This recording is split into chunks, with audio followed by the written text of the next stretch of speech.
ओम श्री हरि।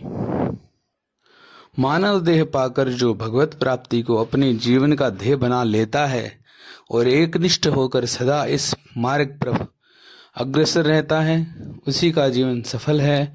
ऐसा व्यक्ति ही इस जगत में पुण्यात्मा है और उसे नारायण के अंश से उत्पन्न समझना चाहिए। स एव सुकृति लोके गे नारायण वंशज है। जिस काल में सात्विक गुणों से संपन्न तथा दैविक संपदा से समन्वित ऐसा भगवत संत सेवी जन्म लेता है, उसके पितर प्रमुदित होते हैं, देवता आनंद विभोर हो नृत्य करने लगते हैं और ऐसे सौभाग्यशाली को पाकर इस पृथ्वी सनाथ हो जाते हैं। मुदन्ते पितरो नृत्यन्ति देवता सनाथा चयम भूर्भुवति। इतना सब होने पर भी क्यों नहीं इस ओर प्रवृत्ति होती है? क्योंकि जगत की ओर दृष्टि होती है।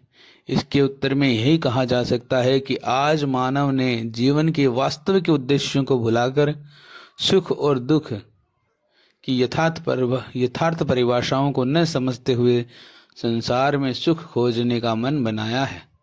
इसलिए यह सारी विपदाओं से घिरा हुआ है।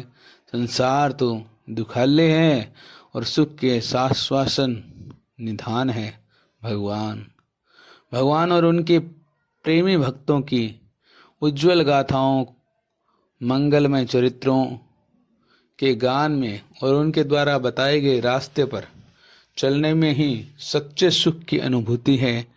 भगवान को तथा भागवत भक्तों के साथ की गई उनकी लीलाओं को भूल जाना विपत्ति है, दुख है, और उनकी निरंतर स्मृति बने रहना ही संपत्ति, सच्चा सुख है। विशद विस्मरणम विष्णु संपन्न नारायण स्मृति है। भक्त कौन है तथा भगवान से उनका कैसा संबंध रहता है, इसकी जिज्ञासा में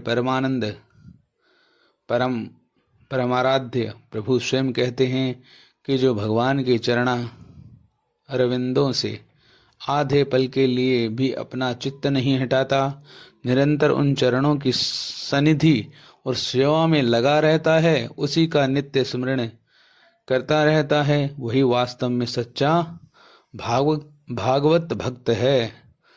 न चलती भगवत दारविंदालभ निर्सार्धमपि यम